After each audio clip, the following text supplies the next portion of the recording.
Good morning, PSWs and friends across Ontario and Canada. Welcome to PSW Podcast, where we come to you guys live every single Friday at 11 a.m. and we talk about the good, the bad, the ugly of the personal support worker field. I am Miranda Romanovic. I'm the CEO of the Ontario PSW Association and the Canadian Support Workers Association and host of PSW Podcast. And I'm joined again by Ian De Silva, my co-host, the Chief Operating Officer of both associations as well. And we are here today to talk about why are best practices so important for personal support workers. Yeah, it's a big topic, and it's one that we hear a lot about in a lot of healthcare settings. And for the personal support workers, there's a lot of competing ideas about what they are. But I think we got to talk about what are they, why they're important. So where do we want to start? And then we can talk about some of the things we're working towards when it comes to those best practices. So where should we start on this? I think we should explain. The best way when we started this journey going down the path to producing best practice guidelines for personal support workers, as almost all professional associations do.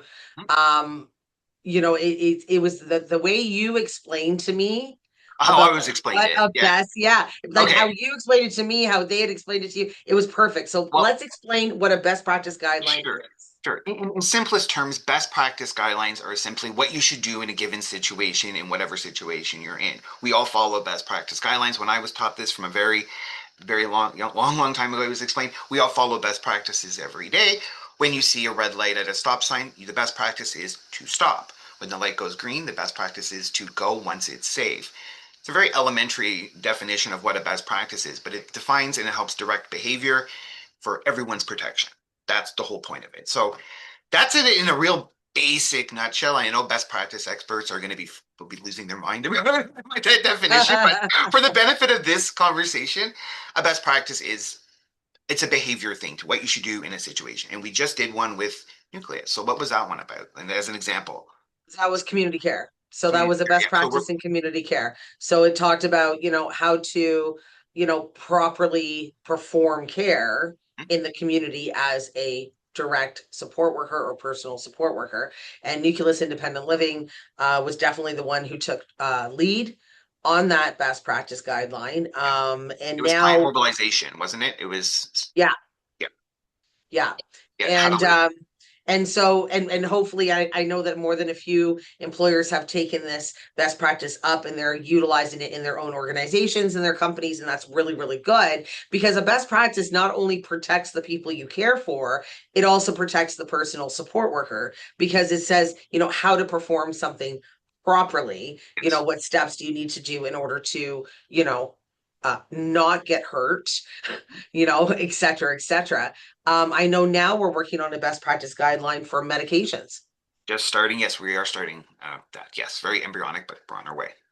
Yeah, which is an interesting conversation there, because we have to pull in. That's a great part about best practice guidelines is you have to pull in experts from every single field in order to get a full broad best practice guideline, because not everyone does it the right way. And we don't know everything, and no one knows everything. Right? So you have to pull in different, home care companies, long-term care facilities, independent living, we have to pull as many people as we can in, and of course, personal support workers, so that we can develop a best practice guideline that basically speaks to the PSW, that they go, oh, okay, that makes sense. Not, oh, no, that makes absolutely no sense. Exactly. Because it has to be translatable. You have to understand what the best practice is in understandable terms and why it exists. And an example of that would be, it's a best practice if you have a 2-person lift, you need 2 people to do it. That's a best practice in a nutshell when it comes to healthcare. But there is no best practice in place yet.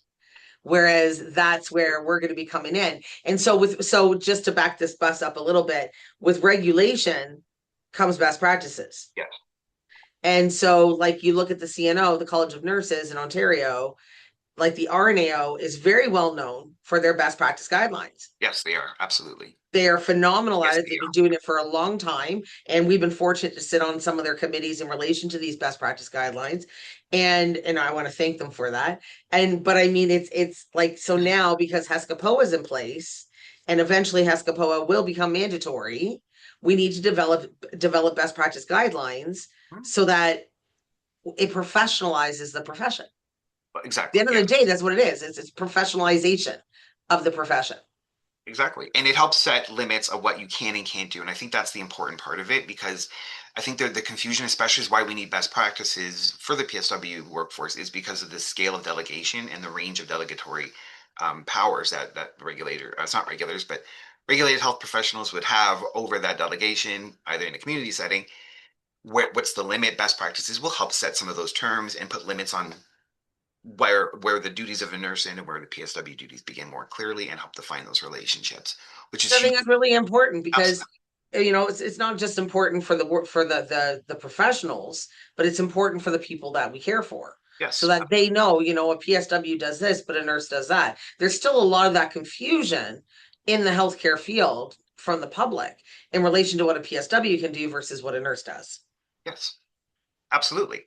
And examples of best practices for PSWs are going to be very technical, some of them when it comes to doing very acute, with depending on patient acuity and your relationship with the delegator in that case. But I also think, Miranda, there's some more softer best practices we could recommend based on our conversations over the summer. And I have one that I'm just thought of now. And an idea of a best practice is we encourage community care providers, long-term care facilities to have water available for staff at all times. There's an idea of a best practice. Very simple to maintain hydration. I'm not trying to make light of it, but it's an idea of how we've seen comments from our community that can be translated into public protection element. So, Which is not a bad thing either. I no, mean, that's not at that's a all. good thing, because that's why best practice guidelines are there is to protect everybody that are involved in it, so that everyone knows the proper steps that need to be taken, and nobody steps on anyone's toes. And there's a very defined role, like you said earlier, between what a PSW does versus what a nurse does, et cetera, et cetera. And that's why, with HESCAPOA, with fighting for the title protection and the scope of practice, all of this is going to come together kind of as a beautiful cake. I can't Yes. think of another term, but like a beautiful cake. They're all going to just come together and it's going to be beautiful once that happens. Because then PSWs are also going to know where they stand and what they can and cannot do. And Exactly. those questions, which still blows my mind to this day, how we still have those questions from PSWs all the time. Can I Absolutely. do this? Can I do that? And these are things that they should have been learning when they were in school. Yeah. Agreed. But Yeah. again, it's one of those things that while those best practices help, it helps keep the education going and it helps people to learn. Because, I mean, who remembers everything they learned in school? No, you need to constantly learn. That's what I was taught when I was a child. You're going to be lifelong learners, and we all are. So this just continues on with that the dynamic of lifelong learning, and best practices are a part of it. It's things change all the time. So, what area of best practice are we working on next? Do you think? Have you? I haven't really thought about it, to be perfectly No, honest. We've it's done medications, and I we know are we've going been to. I think talking. I know we've been talking a bit about palliative care.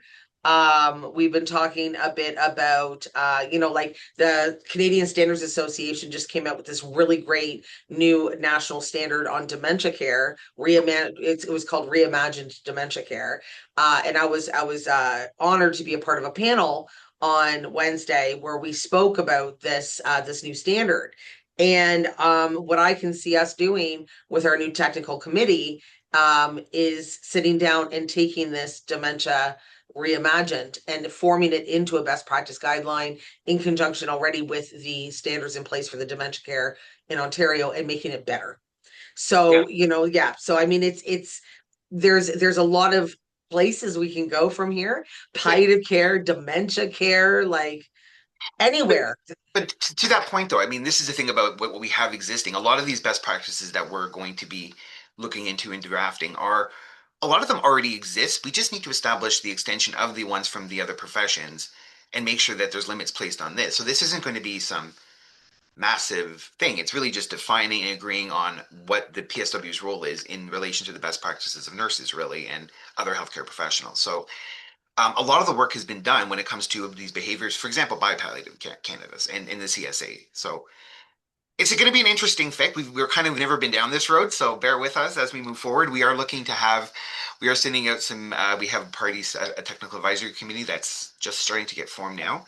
And we'll talk more about that as we move forward. And It'll be something that Exciting. It's going to be exciting. And of course, our PSW council, they will be involved in this process as well. The yes, PSWs that sit on our council. So, it's always important to have the PSW voice front and center, especially when we're developing best practice guidelines for the PSWs. yes. It's kind of important they have their say in with what we're doing. So this is going to be a ride. It's going to be interesting. I know this is not our typical PSW podcast, but we had to share the information with you guys so you guys were aware of what we're doing at the association. There's a lot that's happening. I mean, Ian, if you think about just even the last few weeks, in the last few weeks, all of a sudden, OPSWA members, you can now search them on our website.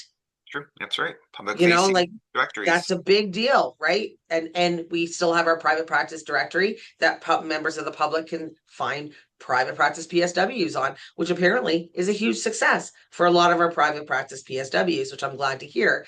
And our badges kind of changed a little bit because now there's a QR code on the back that people can scan and search you on our website. This is a big moment for PSWs. It very much professionalizes the PSWs in that Absolutely. aspect. Yeah. Absolutely. And for PSWs that don't want to join, I mean, that's always an option. We encourage all PSWs simply to get professional liability insurance, which is key, but making sure that um, you know your value. And this is what a professional association is for. It's to support what you do as personal support workers and make sure that you have as much guidance and protection as possible. And the association and that badge is a representation of that and that certified verifiability, I guess is the word. That's a bad word.